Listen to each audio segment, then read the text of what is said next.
భారత్ అలాగే అమెరికా సంయుక్తంగా నిర్వహించేటువంటి ఒక శాటిలైట్ ఉంది. దాని పేరే నైజర్ అంటాం. ఆ నైజర్ మనకు ఆవిష్కరించినటువంటి అనేక అంశాల్లో ఆశ్చర్యకరమైనటువంటి ఒక అంశం ఏంటి అంటే, మెక్సికో అనేటువంటి సిటీ ఎవ్రీ ఇయర్ 10 ఇంచెస్ కృంగుబాటు గురి అవుతోంది అని. అదేంటి సిటీ కృంగుబాటు గురి కావడం అంటే అది నిజమే. ఎందువల్ల అంటే కొన్ని సిటీస్ అలా కృంగుబాటు గురి అవుతున్నాయి. అలాగే మనం ఇప్పుడు ఏదైతే ముఖ్య నగరాలుగా పేర్కొంటూ ఉన్నామో అవన్నీ కూడా ముంపుకు గురి కాబోతున్నాయి అనేటువంటి అంశాన్ని కూడా శాటిలైట్ ధృవీకరించింది. అలాగే సైంటిఫిక్ స్టడీస్ ఏదైతే చేశారో అవి కూడా కోరిలేట్ చేస్తూ నిజమే మనం 2050 తర్వాత చాలా మటుకు ఒక డిఫరెంట్ ప్లానెట్ను మనం చూడబోతూ ఉన్నాం. అలాగే ఇన్ ద నెక్స్ట్ సెంచరీ మనం we are going to have a different kind of space time alignment అని మనం శాస్త్రజ్ఞులు చెప్తూ ఉన్నారు. అసలు ఈ యొక్క ముంపు గురి కావటం ఏంటి, ఈ భారీ మార్పు కారణం ఏంటి, అలాగే అలా మారటం వెనుక ఉన్నటువంటి అసలు ఈ యొక్క వ్యవస్థ ఏంటి, సైంటిఫిక్ ఎవిడెన్స్ ఏంటి, రీజనింగ్ ఏంటి అనే అంశాలను ఇప్పుడు మనం అనలైజ్ చేసే ప్రయత్నం చేద్దాం. మనకు సముద్ర తీరంలో మనం ఎప్పుడైతే కొన్ని ముఖ్యమైన నగరాలు ఉన్నాయో ఈ మధ్యకాలంలో మనం చూస్తే సునామీస్ కానివ్వండి, అలాగే హరికేన్స్ అంటాం, అంటే హరికేన్స్, థండర్ స్టార్మ్స్, వీటన్నిటి వల్ల విపరీతమైన ఆస్తి నష్టం, ప్రాణ నష్టం జరుగుతోంది. అలాగే మనం చూసినట్టయితే సివియర్ డ్రాట్, ఇక వాటర్ యాక్టివిటీ ఎక్కడైతే ఉంటుందో అక్కడంతా మనం high degree of carbon emissions చూస్తూ ఉన్నాం. అలాగే మనకు అట్మాస్ఫియర్లో అంటే క్లైమటలాజికల్గా మనకు అనేక మార్పులు మనం ప్రపంచవ్యాప్తంగా చూస్తూ ఉన్నాం. కార్బన్ ఎమిషన్ అనేటువంటిది ఏ స్థాయిలో ఉండాలో దాన్ని మించి ఉంటుంది. కాబట్టి మనం కాన్ఫరెన్స్ ఆఫ్ పార్టీస్ ఏదైతే నిర్వహించుకుంటూ ఉన్నామో వాటి లక్ష్యం కూడా ఏమాత్రం మనం చేరుకునేటువంటి అవకాశాలు కూడా లేవని ఇంకా తెలుస్తోంది. మనం ఇప్పటికి కూడా బయోఫ్యూయల్స్ని అంటే బయోడిగ్రేడబుల్ ఫ్యూయల్స్ ఏదైతే ఉంటాయో ఫాజిల్ ఫ్యూయల్స్ అని మనం అంటాం, వాటిని ఉపయోగించి ఎనర్జీ అనేటువంటిది మనం తయారు చేసుకుంటున్నాం. ఆ ఎనర్జీనే మన యొక్క వివిధ రకాలైన కార్యకలాపాలకు వాడుకుంటూ ఉన్నాం. అంటే we are still being fed by fossil fuels అనేది ఒక హారిబుల్ ఇన్సిడెంట్. నిజంగా వినటానికి కూడా ఒక భయంకరమైనటువంటిది. ఎందువల్ల అంటే ఒక ఫాజిల్ ఫ్యూయల్ నుంచి వచ్చేటువంటి కార్బన్ ఎమిషన్ నిజంగా మానవాళి యొక్క మనుగడకు ఎంత తీవ్రమైన అవరోధమో మనం గ్రహించాలి. మరి వీటన్నిటిని కాపాడే శక్తి దేనికి ఉంది అంటే సముద్రానికి ఉంటుంది. అందువల్లే సముద్రాల్ని కార్బన్ సింక్ అని మనం అంటాం. ఇక్కడి నుంచి వచ్చేటువంటి కార్బన్ అంతా కూడా సముద్రం అట్రాక్ట్ చేసుకుంటుంది. ఆ కార్బన్ను అది రకరకాలుగా మెటామార్ఫసైజ్ చేసుకుంటుంది. కాబట్టి మనం ఈరోజు ఈ విధంగా ఈ ప్లానెట్పై ఉన్నామంటే దానికి కారణం the deepest of the oceans and the activity and the service they are doing to us. మరి ఈ నేపథ్యంలో ల్యాండ్ అండ్ ఓషన్ రేషియో ఏదైతే ఉందో మనందరికీ తెలుసు. Land is 21%, ocean is 79%. మరి ఇప్పుడు జరిగేటువంటి యాక్టివిటీస్ వల్ల ఏమవుతోందంటే సముద్రం మెల్లగా భూభాగాన్ని కూడా ఆక్రమిస్తూ ఉంది అనేటువంటి ఒక ఎవిడెన్షియరీ టెస్టిమెంట్ ఇప్పుడు శాస్త్రజ్ఞులు చెబుతూ ఉన్నారు. అది ఎలా సాధ్యం అంటే సముద్ర మట్టం పెరుగుతోంది అంటారు. సముద్ర మట్టం ఎందుకు పెరుగుతుంది అంటే పోలార్ ఐస్ అనేటువంటిది ఎప్పుడైతే ఐస్ క్యాప్, దట్టమైనటువంటి ఐస్ క్యాప్ ఏదైతే ఉందో మనకు పోల్స్లో అది కరిగి ఆ ప్రవాహం అంతా కూడా సముద్ర మట్టాన్ని పెంచుతోంది అని అంటున్నారు. మరి దీనికి కారణం ఏంటి అంటే గ్లోబల్ వార్మింగ్ అని మనం అందరూ వినే ఉంటాం. Green house effect, global warming, వీటి వల్ల టెంపరేచర్స్ అనేవి పెరిగిపోతూ ఉన్నాయి. అలాగే ఈ మధ్యకాలంలో మనం అందరూ కూడా చూస్తూ ఉన్నాం El Niño, moderate El Niño and super El Niño effects కూడా మనం చదివాం. కాబట్టి వాటిని చూస్తూ ఉంటే ప్రపంచ దేశాల్లో ఎల్నీనో ఎఫెక్ట్ అనేటువంటిది సర్వసాధారణం అయిపోతుంది. వీటన్నిటికీ కారణం ఏంటి అంటే human activity, unchecked human activity. మనిషి తాను ఏ విధంగా ఉండాలో ఆ విధంగా కాకుండా ఏ విధంగా ఉండకూడదో ఆ విధంగా ఉండటం వల్ల ఏర్పడ్డటువంటి ప్రమాదాలు ఇవన్నీ, విపత్తులు ఇవన్నీ. మరి దానికి బలి అవుతున్నటువంటి సిటీస్ ఏది అంటే ముఖ్యంగా మనం చూసాం మెక్సికో సిటీ పేరు మనం విన్నాం. అలాగే హోచిమిన్ సిటీ, అలాగే మనం జకర్తా కూడా చెప్తున్నారండి. Jakarta most populated place Jakarta. అలాగే మన సమీపంలో ఉన్న బంగ్లాదేశ్, అలాగే న్యూ ఆర్లియన్స్, హూస్టన్ కూడా చెప్తున్నారు. ఇప్పుడు అమెరికాలో ఉన్నటువంటి హూస్టన్ కూడా అలా డిఫరెంట్ ప్లేసెస్ మనం చూస్తూ ఉన్నాం ప్రపంచంలో. అవన్నీ కూడా ముంపుకు గురి కాబోతున్నాయి. వెనిస్ కూడా, ఇటలీలో ఉన్నటువంటి వెనిస్ కూడా. మరి కొన్నేమో సముద్రానికి దగ్గరగా ఉన్నాయి. మరి మెక్సికో లాంటివి సముద్రానికి దూరంగా ఉన్నాయి కదా, మిడ్లాండ్స్లో ఉన్నాయి కదా. మరి అక్కడ ప్రమాదం ఎలా వస్తుందంటే, మెక్సికో విషయంలో ఒక ఆసక్తికరమైన అంశం చెప్పారండి. అదేంటి అంటే, Mexico was built over an aquifer అని అన్నారు. యాక్విఫైర్ అంటే ఒక పెద్ద లేక్, ఒక జల సమూహంగా, ఒక వాటర్ బాడీగా, మనం ఫ్రెష్ వాటర్ లేక్ అని మనం అంటాం కదా, అలాంటి ఒక లేక్ ఒకప్పుడు ఉండేదట. దానిపైన మెక్సికో నగరాన్ని నిర్మించారు. మరి ఒక నగరాన్ని నిర్మించేటప్పుడు అన్ని విషయాల్ని సమగ్రంగా దృష్టిలో పెట్టుకొని ఒక నిర్మాణం చేయాలి. కానీ అవకాశం ఉంది కదా అని నిర్మిస్తే మెక్సికోకు పట్టిన గతి పడుతుంది. మరి మెక్సికో సిటీ ముందు చాలా తక్కువ పాపులేషన్తో ఉండేది. ఈ మధ్యకాలంలో మైగ్రేషన్స్ ఇవన్నీ పెరిగిపోవటం వల్ల ఏమైందంటే, డెఫినెట్గా పాపులేషన్ కూడా 2.2 crore వరకు వచ్చిందని అంచనా. కాబట్టి డెఫినెట్లీ అక్కడ ఉన్నటువంటి ల్యాండ్ ఏరియాకు, పాపులేషన్కు సరిపోవటం లేదు. ముఖ్యంగా హై రైజ్ బిల్డింగ్స్ ఏవైతే ఉన్నాయో అవి రావటం, ఆ కన్స్ట్రక్షన్కు భూమిని త్రవ్వటం, అలాగే భూగర్భ జలాల్ని కూడా పూర్తిగా వినియోగించుకోవటం. మనం హైదరాబాద్, అలాగే బెంగళూరు ఇలాంటి మన సదర్న్ స్టేట్స్లో కూడా మనం చూస్తున్నాం.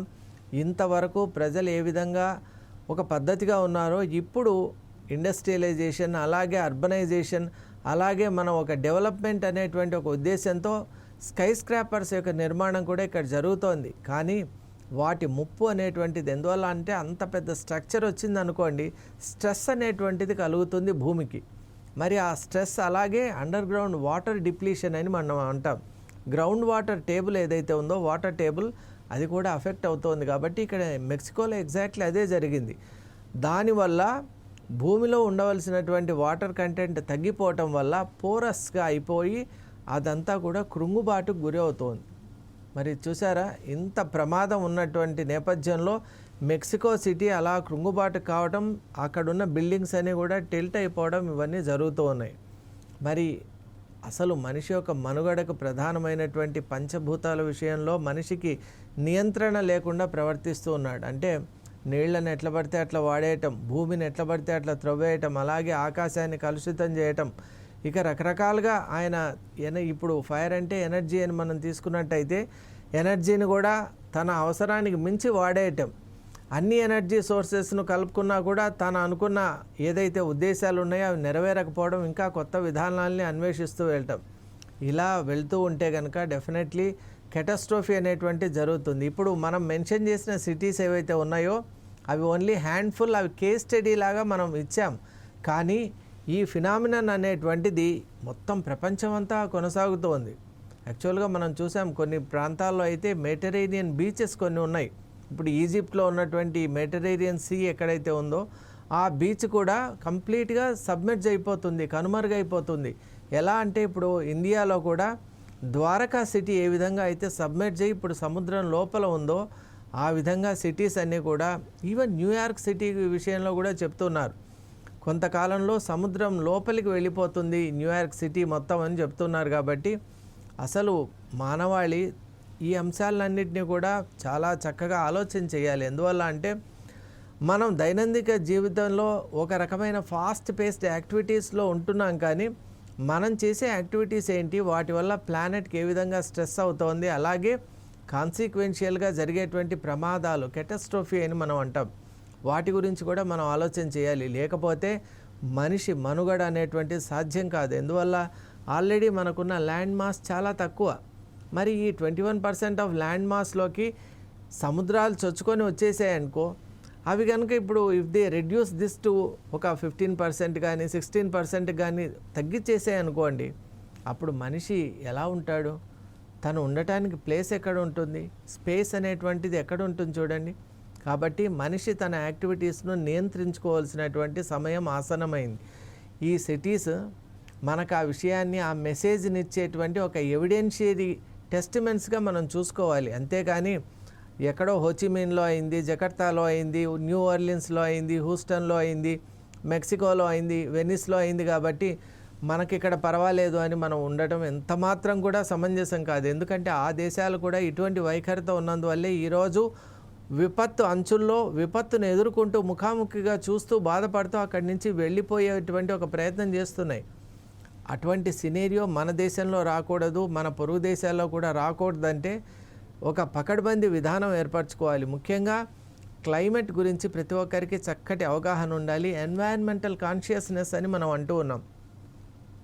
మనకు యుఎన్డిపి ప్రాజెక్ట్స్ ఉంటాయండి, యునైటెడ్ నేషన్స్ డెవలప్మెంట్ ప్రాజెక్ట్స్. అవి ఎంత చక్కగా మనిషి ఎన్వైరన్మెంట్తో ఏ విధంగా కలిసిమెలిసి పనిచేసుకోవాలి, అలాగే environmental security is the human security అని చాలా చక్కగా చెప్తున్నటువంటి నేపథ్యంలో మనిషి ప్రకృతిని నిజంగా ప్రకృతి మనకిచ్చేటువంటి అనేక వరాల్ని మనం స్వీకరిస్తూ ఆ ఇచ్చే వరాలను ఇచ్చేటువంటి ప్రకృతిని ఎప్పుడు కూడా హింసించకూడదు, ఇబ్బంది పెట్టకూడదు. అందువల్ల ఈరోజు మనం చూస్తున్నాం ఆల్రెడీ ఫ్లోరా అండ్ ఫానా అంటే ఇంతకు ముందు ఉన్నటువంటి డిఫరెంట్ వెరైటీస్ ఆఫ్ ఫ్లోరా ఇప్పుడు లేదు, అలాగే డిఫరెంట్ వెరైటీస్ ఆఫ్ ఫానా ఇప్పుడు లేదు. కాబట్టి ప్లాంట్స్, యానిమల్స్, చాలా మటుకు యానిమల్స్ అన్నీ కూడా డిసపియర్ అయిపోతున్నాయి. ప్లాంట్ వెరైటీస్ కూడా డిసపియర్ అయిపోతున్నటువంటి నేపథ్యంలో వాతావరణం కలుషితం అయిపోతుంది. వార్మింగ్ అనేటువంటి ప్రక్రియ మొదలైంది. పోలార్ ఐస్ కరుగుతోంది, సముద్ర మట్టం పెరుగుతోంది. ఇవన్నిటి నేతృత్వంలో భూమి ఎంత స్థిరంగా ఉంటుందో మనం చూసుకోవాలి.